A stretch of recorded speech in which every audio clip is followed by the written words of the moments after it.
마태복음 전체가 28장으로 구성된 방대한 문서입니다. 그래서 예수님의 족보와 출생으로부터 시작해서 주님의 십자가 죽으심과 그리고 부활과 부활 이후의 일까지도 기록을 하고 있습니다. 그런데 이 마태복음 전체 가운데 이 16장은 아주 특별한 의미가 있는 장이라고 할 수 있습니다. 바로 이 16장은 마태복음의 이 15장까지, 즉 이 전반부와 16장부터 이후로 이어지는 이 후반부로 나누어지는 분기점이 바로 이 16장이라고 할 수 있습니다. 그래서 이것이 마태복음 전체의 분기점이자 대전환에 해당되는 그런 장인데, 거기에는 두 가지 의미가 이 16장 안에 있습니다. 그래서 먼저 이 두 가지 특별한 의미 가운데 하나는 그동안 주님께서 제자들에게 많은 말씀의 가르침을 하셨지 않습니까? 산상수훈으로부터 시작해서 이 15장까지 이르는 많은 말씀을 주님께서 제자들에게 가르쳐 주셨습니다. 그리고 주님께서 제자들과 또 무리들 앞에서 수많은 표적들을, 병자를 고치고 귀신을 쫓아내고 그리고 심지어 바다의 파도도 멈추게 하시는 놀라운 표적을 주님께서 계속적으로 제자들에게 보여주신 거죠. 그런데 제자들이 우리가 알다시피 하나님의 이 말씀, 주님의 말씀에 대한 깨닫기가 매우 더디고 우둔하다는 것을 알 수 있습니다. 그래서 이 16장 안에서도 주님께서 너희들이 바리새인과 사두개인의 누룩을 조심해라, 주님은 이 말씀을 하셨는데 제자들은 주님께서 빵을 잘 챙기라 하시는구나, 그리고 우리가 빵을 가져오지 않았구나, 동문서답을 하는 것을 볼 수 있습니다. 그러니까 제자들이 얼마나 하나님의 말씀, 주님의 말씀을 깨닫기가 더디고 또 깨닫는 것이 어려운지 그것을 보여주는 거죠. 그러면서 이 16장 안에서 주님께서 세상 사람들은 나를 누구라 하더냐, 이것을 주님이 제자들에게 물어본 거죠.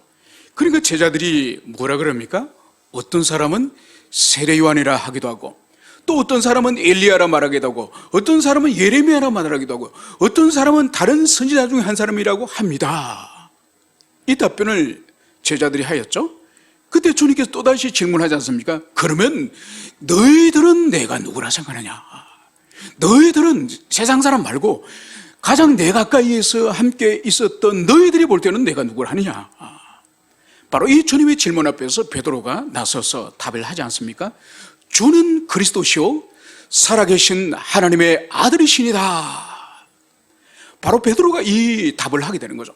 그래서 주님께서 요나의 아들 시몬아, 내가 복 있는 사람이다. 그러나 네가 이것을 알게 된 것은 바로 너의 이 자연적인 이성, 이 인간의 이 자연적인 이성으로 이것을 알게 된 것이 아니라 하나님 아버지께서 너에게 알게 하셨기 때문에 네가 이것을 고백한다. 그러면서 너의 이 반석 위에 내가 내 교회를 세우겠다. 그래서 이 베드로가 이 제자들과 함께 놀라운 신앙 고백을 드디어 하게 됐습니다. 이게 바로 16장이에요. 그래서 첫 번째의 특별한 의미가 있다고 하는 것은 이 16장에 와서야 비로소 이 제자들이, 베드로로 대표되어지는 이 제자들이 예수 그리스도에 대한 올바른 신앙 고백을 한다는 것을 볼 수 있습니다. 물론 이 올바른 신앙 고백을 하는 것은 이 베드로의 이 지성, 베드로의 이성의 능력을 하는 것이 절대로 아닙니다. 주님 말씀하신 것처럼 하늘에 계신 아버지께서 이것을 알게 하였기 때문이다. 여러분, 이것이 16장의 위대한 이 제자들 편에서의 전환, 변환이라고 한다면은 바로 이 신앙 고백을 이제 들으시고 우리 주님 편에서 이제 제자들에게 새로운 계시를 주시는 것이 오늘 이 16장이라고 할 수 있습니다. 이제 오늘 우리가 본문으로 돌아오면은 이때로부터 예수 그리스도께서 자기가 예루살렘에 올라가 장로들과 대제사장들과 서기관들에게 많은 고난을 받고 죽임을 당하고 제3일에 살아날 것을 제자들에게 비로소 나타내라. 여러분, 지금까지는 우리 예수님께서 당신이 십자가의 고난을 당하고 또 죽고 그리고 3일 만에 살아날 것을 제자들에게 직접적으로 가르치시는 일은 없었습니다. 바로 언제부터 있느냐? 이때로부터. 그래서 이때로 하는 것은 바로 베드로로 대표되어지는 이 제자들의 올바른 신앙 고백, 이 올바른 신앙 고백을 기점으로 해서 이제 주님이 드디어 지금까지 감추셨던, 지금까지 숨겨두셨던, 당신이 이 땅에 사람의 몸을 입고 오셨던 이 성육신의 궁극적인 목적, 바로 고난당하시고 죽임당하시고 다시 3일 만에 부활하시는 이 그리스도의 이 속죄사역, 이 속죄사역을 드디어 제자들에게 상세하게 가르치기 시작하였음을 여기서 볼 수 있습니다. 여러분, 그렇기 때문에 다 배움에는 시계가 있는 거죠. 여러분, 초등학교 들어간 아이들에게 초등학교 들어가자마자 미적분을 가르치거나 그런 아이들에게 양자역학을 가르치면 애들이 이해를 하겠습니까? 절대로 이해 못하는 거죠. 초등학교 6년 지나고 중학교 3년 지나고 고등학교 올라가야 이제 미적분 배우고 양자역학은 이제 물리학이라든지 거기서 이제 배우는 거죠. 일반 세상의 학문도 다 배움의 때가 있는 것이죠.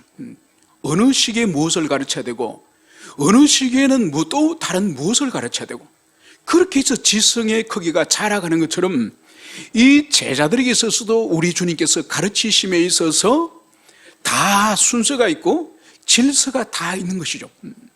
그래서 주님의 이 땅에 오신 사역의 최고의 목적, 최고의 목표는 바로 대속적 죽음이지 않습니까?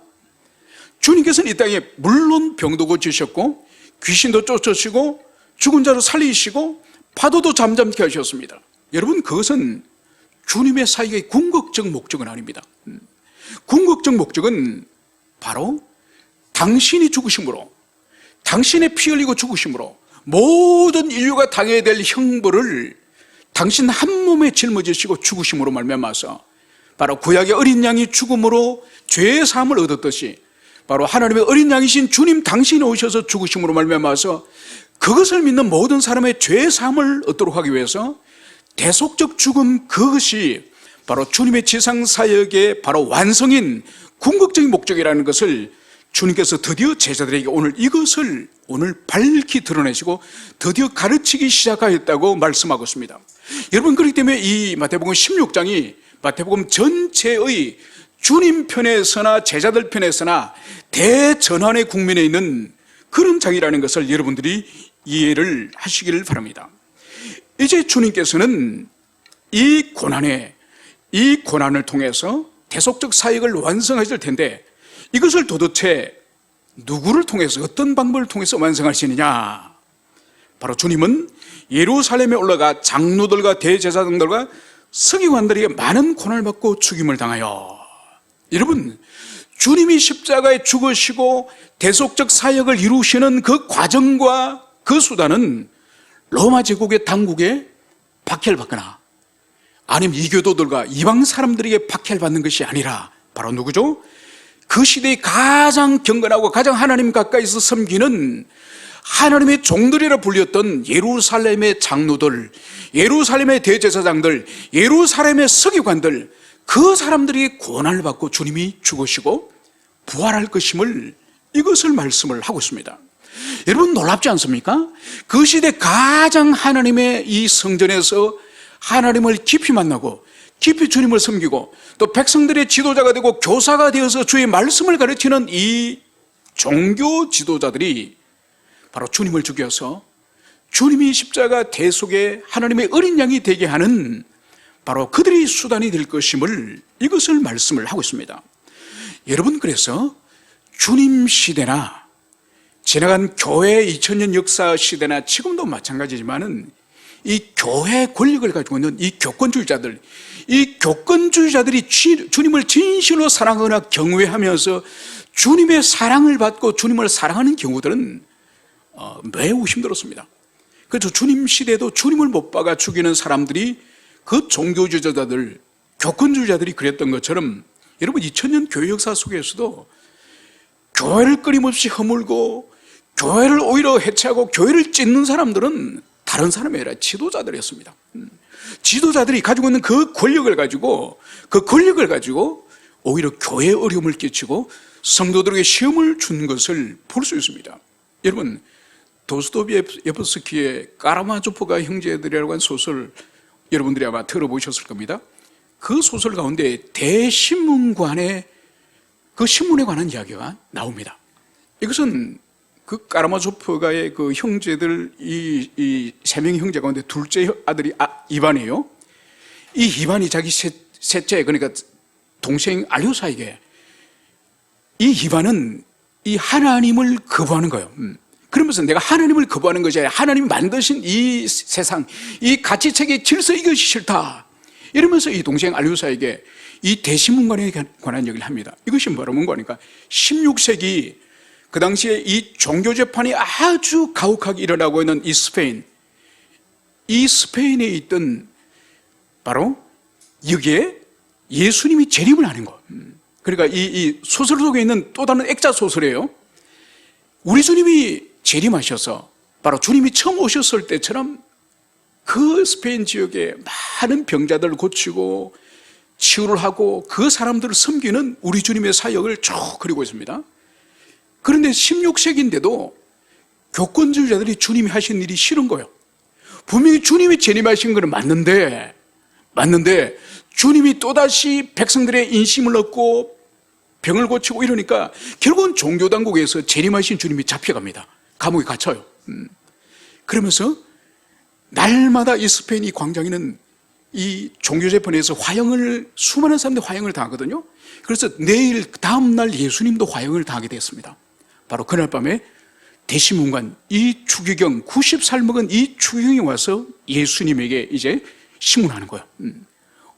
왜 당신은 하늘로 올라가면서 모든 권세를 이 천국 열쇠의 권세까지 교회에 주나놨고 왜 다시 나타났습니까? 그러면서 주님과 이제 주님을 신문하는 거죠. 그래서 마지막으로 지금 떠나시오. 그러면서 주님이 그 신문관에게 키스를 하고 떠나는 장면이 나옵니다. 여러분, 소설 속의 한 장면이지만은 재림하신 예수님을 교회가 또다시 붙잡아서 불태워 죽이려고 하는 거예요. 여러분, 그래서 어느 시대든지 교회의 권력을 쥐고 있는 이 교권주의자들은 가장 큰 교회의 적이자 주님의 적인 것을 볼 수 있습니다. 그래서 주님이 십자가 달리시는 이 모든 과정 또한 당시 예루살렘의 종교 지도자들, 가장 주님 가까이에서 성전에서 섬기고 백성들의 지도자가 되고 백성들의 말씀과 교사가 되었던 이 사람들이 바로 주님을 십자가에 못 박는 것을 여기서 볼 수가 있습니다. 여러분, 그래서 보세요. 지금도 이 세계나 한국에 있어서 이 기독교 이 기관들이 많지 않습니까? WCC라든지 또 KNCC, NCC라든지 총회라든지 한기총회라든지 한교연이라든지, 여러분 얼마나 이들이 주님의 이름대로 일을 한다고 하지만은 얼마나 주님의 일을 오히려 그르치는 일들을 많이 합니까? 여러분 최근에 보세요. 이 천안에 그 기독교 테마 공원을 또 누가 또 조성을 한다 그러더만요. 거기에 예수상을 137m 되는 엄청나게 큰 예수상을 세우겠다는 거예요. 다 미친 짓이죠. 그 엄청난 수조 원의 돈을 들여가지고 몇만 평의 부지를 매입해가지고, 여러분 그게 하나님께 영광이 됩니까? 가톨릭 국가 브라질의 그 예수상 30m짜리 있지 않습니까? 그거 서너 배나 되는 것을 그 고속도로 지나가는데 거기 세우겠대요. 여러분, 그래서 어느 시대든지 진정으로 주님을 사랑하지 않는 사람은 교회 안에서 엉뚱한 짓을 하는 거예요. 오히려 주님이 교회를 허물고 주님의 영광을 훼손하는 그런 짓을 하는 것을 볼 수 있습니다.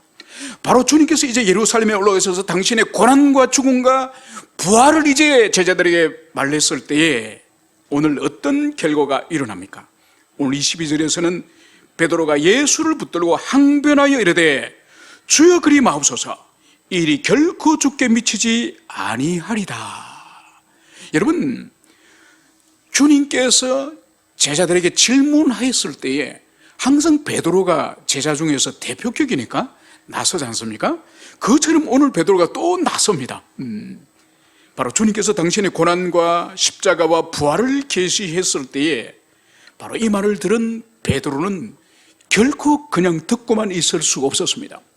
그래서 오늘 베드로는 예수를 붙들고 항변하여 이르되, 여러분 여기서 우리가 두 단어를 주목해 볼 필요가 있는데, 여기서 예수를 붙들고 예수님에게 항변하여, 이 뜻이 도대체 뭔지를 이해할 때에 지금 베드로와 제자들의 이 심령이, 이 마음이 어떤 상태인지 그것을 밝혀할 수 있습니다. 여러분, 예수를 붙들고 할 때 이 붙들다는 의미는 이렇게 붙들고 붙잡고 어디 옆으로 데리고 가다 하는 뜻이에요. 그러니까 주님과 지금 12제자가 함께 이 무리 가운데 있지 않습니까? 그런데 베드로가 주님 곁에 가서 주님의 옷자락을 가만히 붙들고 딴 구석으로 좀 제자들하고 좀 떨어져 있는 데로 데리고 가는 거예요. 그러고 나서 항변하여, 여러분 우리 성경은 항변하여라고 번역을 했지만은 이 동일한 헬라어를 다른 번역본에서는 꾸짖어. 여러분 보십시오. 예수님이 베드로와 제자들을 꾸짖어야 됩니까? 지금 베드로와 제자가 예수님을 혼내고 꾸짖어야 됩니까? 지금 완전히 뒤집어진 거야. 지금 가만히 주님의 옷자락을 붙들고 한 곳으로 주님을 데리고 가더니 주님을 세워놓고 지금 베드로가 주님을 지금 꾸짖고 있는 거야. 지금 막 따지고 있는 거야. 혼내고 있는 거야. 여러분, 오늘 주님의 고난과 죽음을 들은 이 베드로는 도무지 주님의 말씀을 이해할 수 없는 거죠. 받아들일 수 없는 거죠. 그래서 주님을 책망하고 꾸짖으려고 오늘 주님을 이제 데리고 갔음을 볼 수 있습니다. 그래서 무엇을 말하죠? 주여, 그리 마옵소서. 하지 말라는 거예요. 지금 당신이 고난받고 죽으시고 부활하겠다고 말씀하시는 그거 하지 말라는 거예요. 그러면서 이 일이 결코 죽게 미치지 아니하리다. 바로 주님의 고난과 죽음과 부활, 이거는 절대로 당신에게 일어날 수 없습니다. 일어나는 것은 내가 가만히 두고 보지 않겠습니다. 내가 마감할 것입니다. 이것은 하나님께서도 절대로 이 일을 일어나게 하지 않게 하실 것입니다. 이것은 1차적으로 하나님 아버지께서도 이 일이 일어나게 하지 않을 것이며 내가 확신합니다. 그리고 두 번째로 나도 두고 보지 않을 겁니다. 여러분, 여기 강력한 이 베드로의 의지가 여기에 있는 거예요. 이것은 첫째로는 베드로 자신이 주님을 향한 인간적인 사랑을 사실 볼 수 있습니다. 이것은 인간적인 사랑, 주님을 향한 다른 제자들보다 이 베드로가 얼마나 열정적으로 주님을 사랑한 것은 이후에 우리가 알 수 있습니다. 주님을 겟세마네에서 잡아러 온 사람을 향해서 칼을 뽑아서 귀를 자르는 이런 혈기를 가진 이 혈기 배후에는 인간적인 사랑이 있는 것이거든요. 그래서 이 주님을 향해서 절대로 그러지 하지 마십시오. 이 일이 절대로 주님에게 일어날 수 없습니다. 인간적인 사랑이 첫 번째로 있었고, 두 번째는 어떤 의미가 있느냐, 바로 지금까지 이 제자들이 주님을 향해서 가지고 있는 기대감이 있습니다. 기대감이. 바로 그 기대감으로 하는 것은 바로 그 시대가 가지고 있는 메시아관, 그 시대가 수백 년 동안 외세의 지배를 받고 있지 않습니까? 바벨론의 포로로 끌려갔다가 페르시아에, 그리고 그리스에, 그리고 드디어 로마 제국의 강력한 압제 가운데서 그들이 수백 년간 고난과 환난을 그들이 경험하고 자유를 잃어버린 채로, 그들이 해방되지 못한 채로 그렇게 로마의 착취를 그들이 당하고 있지 않습니까? 그래서 그들이 수백 년 동안 가지고 있는 메시아관은 바로 다윗같이 용감하고 뛰어난 이 장수 같은 영웅 같은 이런 메시아가 등장해서 마치 수백 년 동안 이스라엘이 블레셋으로부터 고난을 당했지 않습니까? 골리앗 앞에 꼼짝도 못하고 바로 그때에 다윗이 나타나서 이스라엘 백성을 참으로 자유와 해방을 준 왕이 바로 다윗이지 않습니까? 바로 그런 다윗이 다시 나타나기를 이스라엘 백성들은 수백 년 동안 기다린 거죠. 그래서 로마 제국을 다 몰아내고, 그리고 그 땅에 진정한 해방을 주고, 그리고 주님이 이미 보여주셨던 당신의 능력, 하늘로부터 그 물고기와 그 빵을 수없이 쏟아부어주는 양식의 문제, 먹는 문제, 이 경제적인 문제 해방을 해주시는 이런 주님이 되시기를 이들이 간절히 바란 거죠. 그래서 주님께서 나약하게, 이제 좀 있으면 내가 예루살렘에 올라가서 내가 붙잡혀서 죽을 것 같아, 내가 죽고 3일 만에 다시 살아날 테니, 이런 답답한 이야기를 지금 주님이 하시는 거예요. 베드로가 들을 때는 이 마음 약한 말씀을 주님이 하시는 거예요. 그래, 절대로 그런 일이 우리 앞에 일어날 수 없습니다. 저희들이 그것을 용납하지 않을 것입니다. 이런 의지가 이 베드로에게 지금 있는 것을 여기서 볼 수 있습니다. 여러분, 그래서 우리가 여기서 알 수 있는 것은 조금 전에 베드로가 신앙 고백을 했지 않습니까? 주님을 향해서 주는 그리스도시요 살아계신 하나님의 아들이시니다. 이것은 베드로 자신의 믿음과 베드로 자신의 어떠한 지각의 능력으로서 주님을 고백한 것이 결코 아니라는 것을 보여주는 거죠. 그래서 주님께서도 네가 그것을 고백한 것은 너의 자연 이성이 아니라 바로 하늘의 아버지께서 너를 알게 하였기 때문이다. 이 말씀이 정확하게 여기서 응답되어지는 거죠.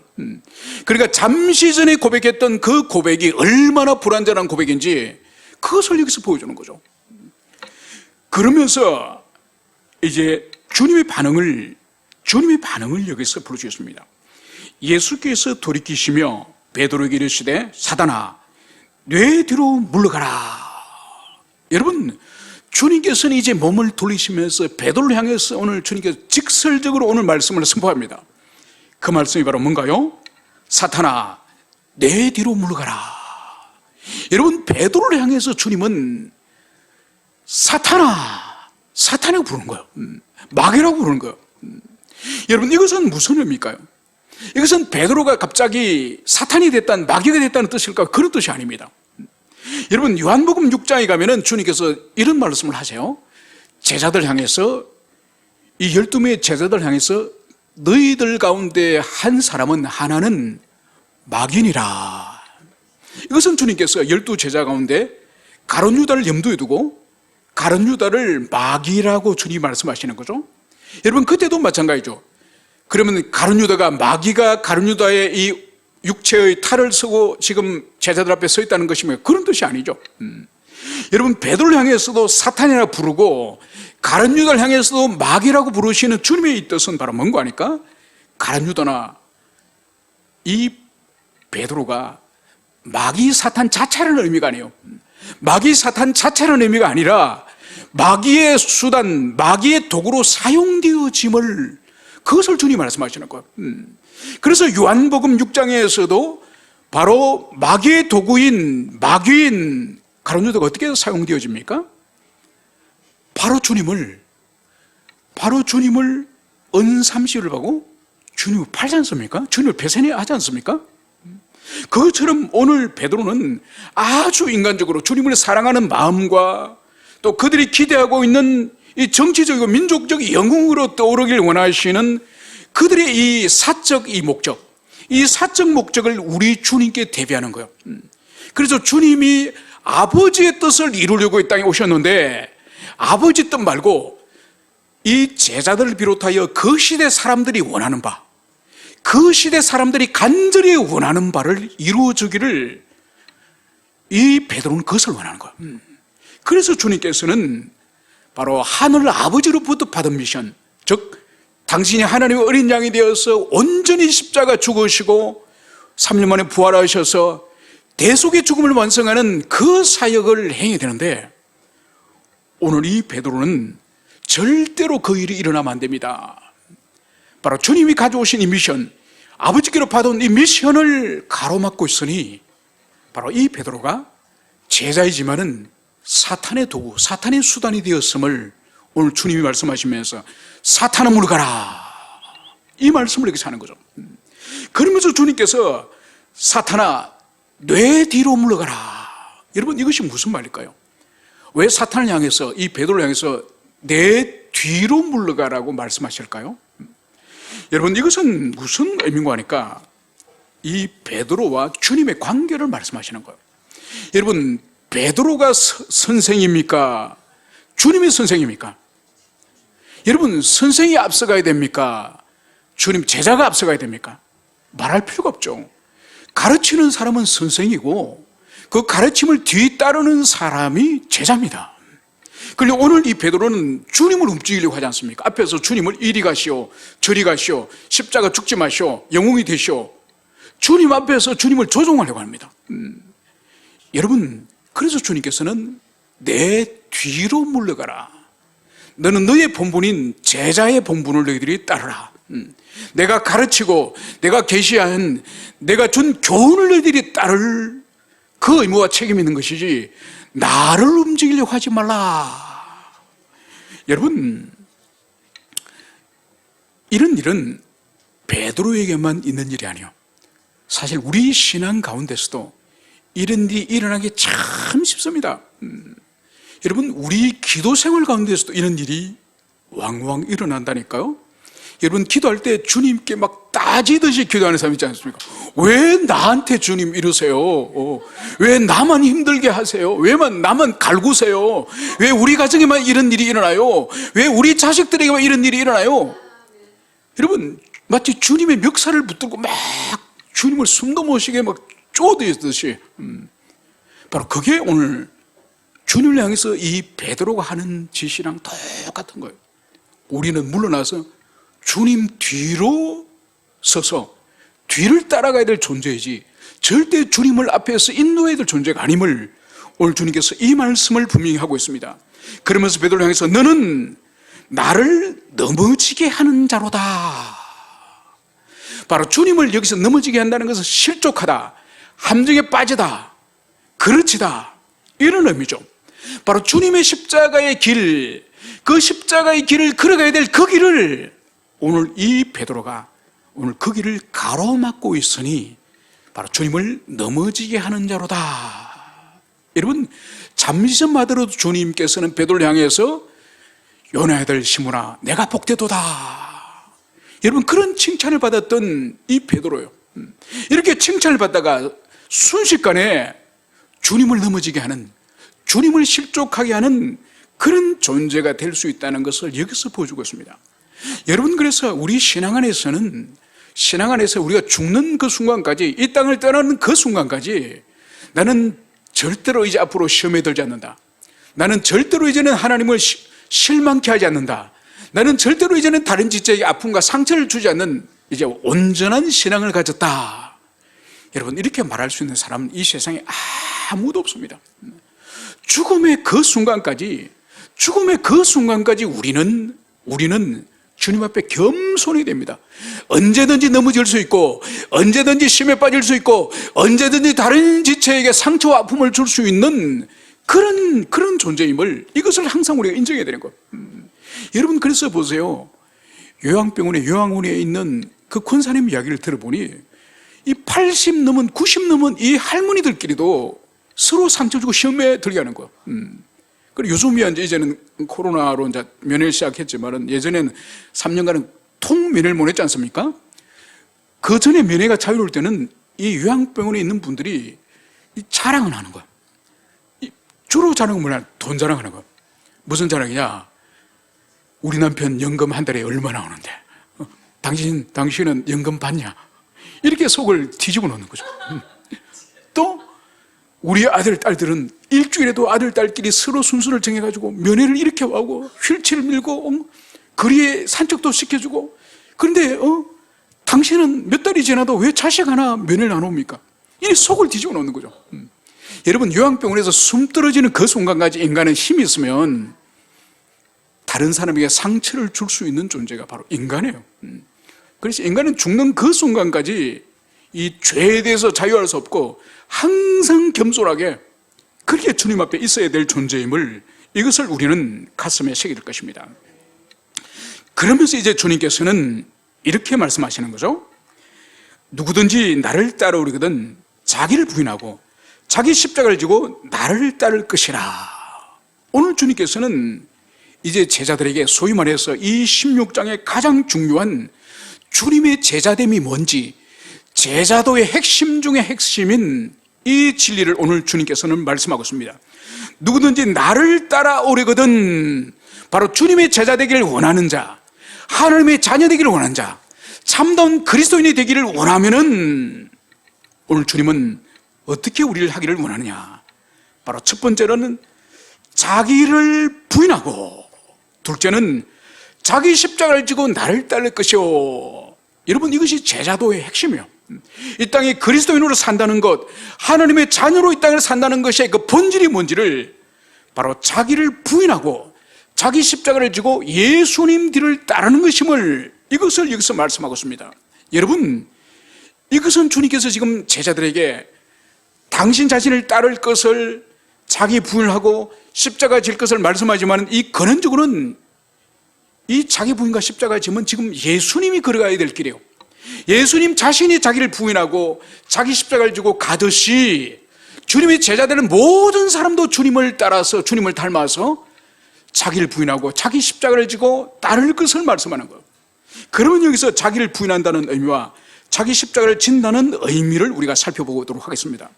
여러분, 오늘날 교회 안에서, 오늘날 신앙 안에서 이 자아를 실현하려고 신앙생활하는 사람이 얼마나 많은지 몰라요. 자기 꿈을 이루고 자기 비전을 이루고 자기 어떤 성취를 위해서 교회 생활하는 사람이 얼마나 많은지 몰라요. 그래서 하나님의 은혜로, 주님의 도움으로, 이 믿음의 힘으로, 신앙의 힘으로 뭔가를 성취하고 뭔가를 얻으려고 하는, 그래서 자아를 실현하고 자기 꿈을 이루고 자기의 비전을 실현하려고 예수 믿고 예수 앞에 나오는 사람들이 얼마나 많은지 몰라요. 여러분, 그것은 기독교 신앙이 아니에요. 여러분, 기독교 신앙은 근본적으로 자기를 부인한 거예요. 여러분, 자기를 부인하는 이 본질적인 의미가 바로 뭔가 하니까 이 자신의 어떤 의지, 자신의 뜻, 자신의 꿈, 자신의 비전, 이 자체를 내려놓는 것을 말하는 거. 이 자체를 내려놓고 바로 주님의 뜻과 주님이 기뻐하시는, 주님께서 성경 계시를 통해서 우리에게 걸어가기를 원하는 그 삶을 붙잡는 그것을 말하는 거예요. 여러분, 시편 1편이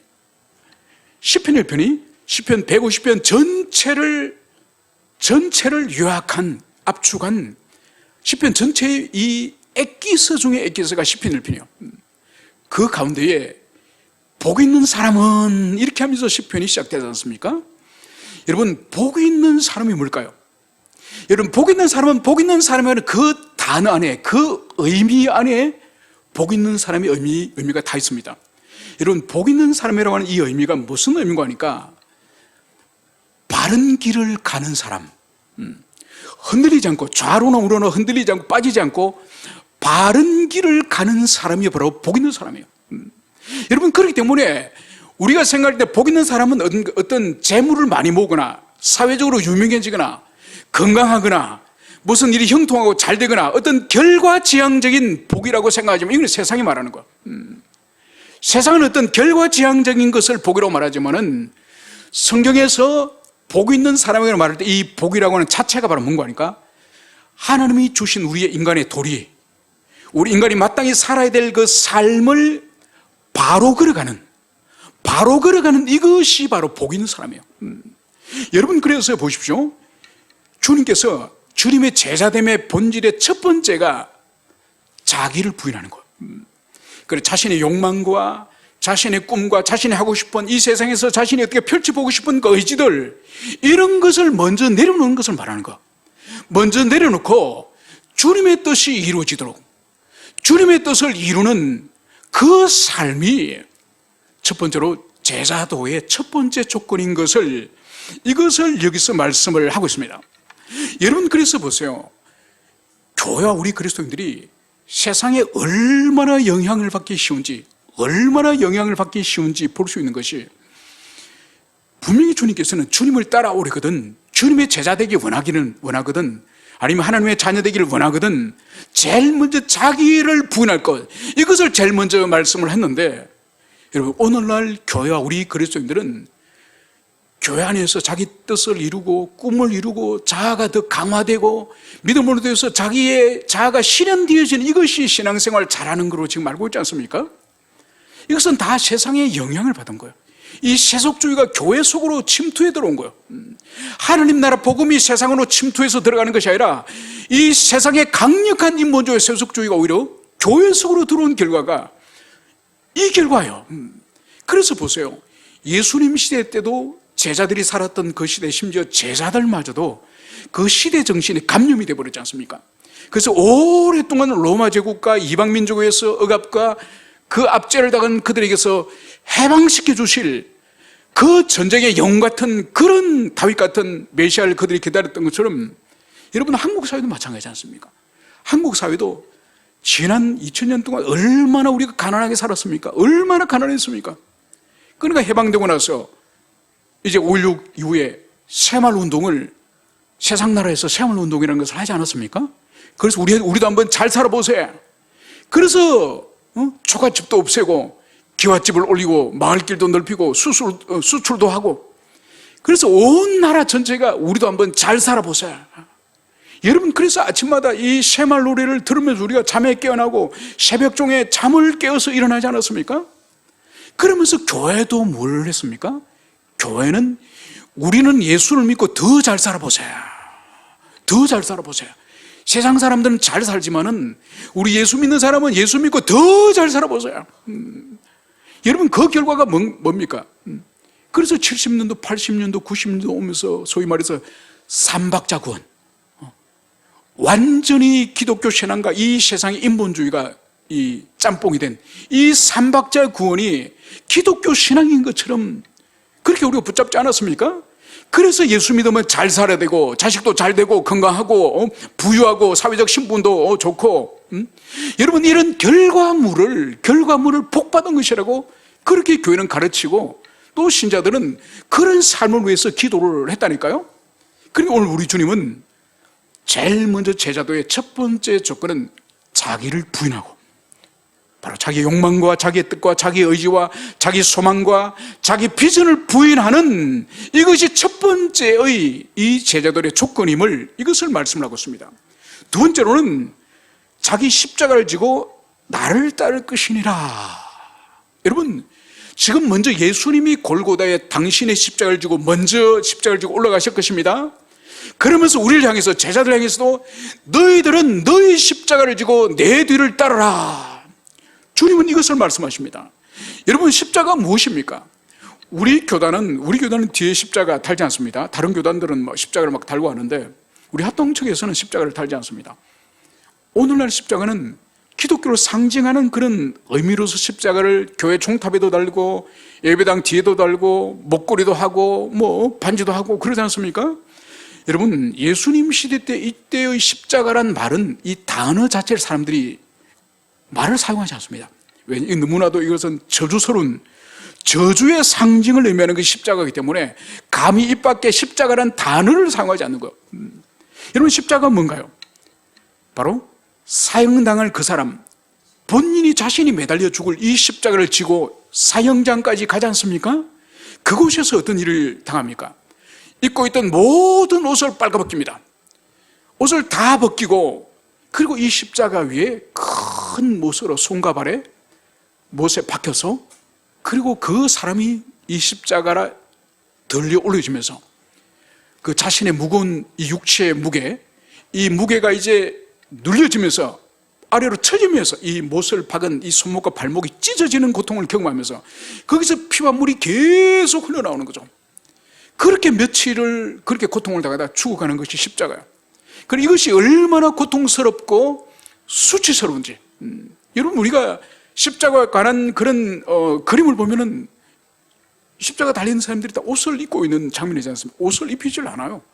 옷을 완전히 빨가벗겨 가지고 못을 박는 거예요. 그리고 인간이 당할 수 있는 모든 고통과 수치를 이 십자가 위에서 다 경험하고 죽어가도록 하는 것이 바로 이 십자가예요. 여러분, 그렇기 때문에 주님께서는 너희들이 십자가를 지고 내가 십자가를 지고 하는 이 길을 따라서 너희들도 너희 십자가를 지고 따라오너라. 이 말씀은 바로 뭔가 하니까, 이 땅에 그리스도인으로 사는 삶, 성도로서 살아가는 이 삶은 영광과 박수와 환희의 삶이 아니라는 거예요. 주님이 고통을 당하셨고 주님이 수치를 당하셨던 것처럼 예수를 믿고 주님의 말씀을 따라 사는 사람은 고난의 길이고 수치를 당하는, 모욕을 당하는 길임을 주님이 그것을 말씀하시는 거예요. 그런데 보세요, 얼마나 교회가 그동안 잘못 가르쳤으면은 신앙생활을 잘하면은 금멸관을 쓰고 신앙생활을 잘하면은 황제들이 타고 다니는 백마를 타고 다니는 것처럼 그렇게 기독교 신앙을 왜곡하지 않았습니까? 아니에요. 주님의 신앙을 잘 따르는 길은 주님이 당하셨던 것처럼 고난과 죽음을 당하고 또 말할 수 없는 수치를 당하는 것이 이 땅의 성도의 삶이다. 이것을 주님께서 말씀하고 있습니다. 여러분, 오늘날 그래서 우리가 예수 믿고 예수의 덕에 멸류관을 쓰고 예수의 덕에 백마를 타고 금이 환영했다는 이건 인본주의예요. 이거 옳지 않는 거예요. 그래서 여러분 보세요, 신명기 18장에 가면 신명기 28장에 축복과 저주의 장이지 않습니까? 여러분, 거기 보면은 너희들이 집안에서도 복을 받고 밖에 나가서도 복을 받고 들에서도 복을 받고 그 복의 말씀을 쭉 말씀합니다. 그런데 이 조건이 뭔지 아십니까?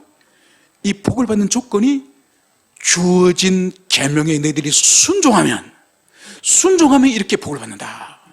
그런데 교회에서는 순종에 대해서는 힘써서 가르치지 않고 예수 믿으면 이런 복을 받는다, 이것만 가르치는 거예요.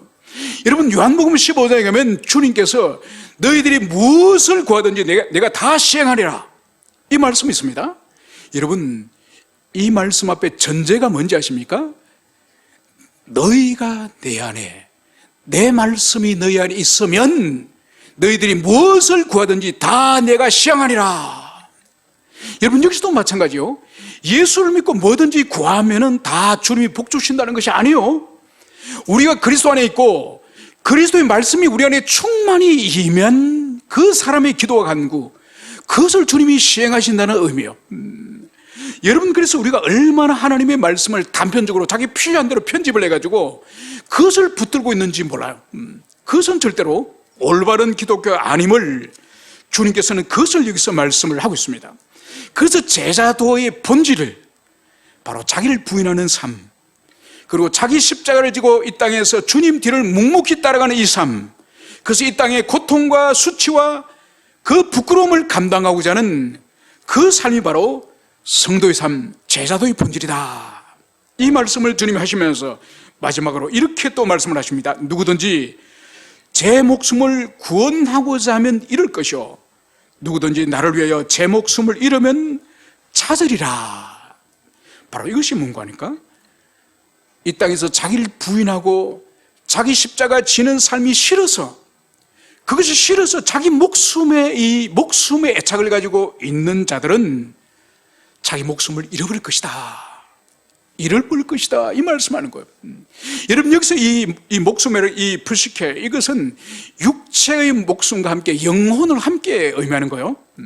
그래서 자기 이 땅에서 육체, 이 육적인 삶, 이 육적인 소망에 대해서 집착하면서 바로 십자가 지기도 거부하고 자기 부인을 거부하는 그 사람은 결국은 제 목숨을 잃을 것이다, 이 말씀을 이렇게 사는 거죠. 그러나 주님께서는 누구든지 나를 위하여 제 목숨을 잃으면 찾으리로다. 바로 기꺼이 자기를 부인하고 기꺼이 십자가 지는 삶을 살 때에 바로 그 사람은 주님께서 영생을 주시되 바로 죽음 이후에 부활을 통해서 다시 육체의 생명마저도 얻을 것임을 주님께서는 이것을 말씀하고 있습니다. 그래서 사람이 온 천하를 얻고도 제 목숨을 잃으면 무엇이 유익하리요? 사람이 무엇을 주고 제 목숨을 바꾸겠느냐? 여러분, 이 세상에 우리가 80년, 90년, 100년을 이 땅에서 살면서 많은 것을 먹고 마시고 누리고 소유하고, 여러분, 한평생을 그런 것을 누린다 할지라도 이 생은 잠시요, 다가오는 내 생은 영원한 생이지 않습니까? 그래서 이 땅에 있는 것이 전부인 것처럼 그렇게 살아가는 자는 내 생에 있어서 영원한 형벌을 면할 수 없는 거죠. 그래서 이 땅에 주어진 우리 이 금생의 이 시간은 천국을 준비하는 시간이에요. 내 생을 준비하도록 하기 위해서 이 땅에 80년, 90년의 인생을 주님이 주시는 거죠. 그것을 모르고 이 땅에서 먹고 마시는 이것이 전부인 것처럼 여기서 잘 먹고 잘 사는 거기에 목숨을 거는 자에게는 바로 제 목숨을 잃어버린다, 그 사람에게는 영생이 없다, 주님이 이것을 말씀하고 있습니다.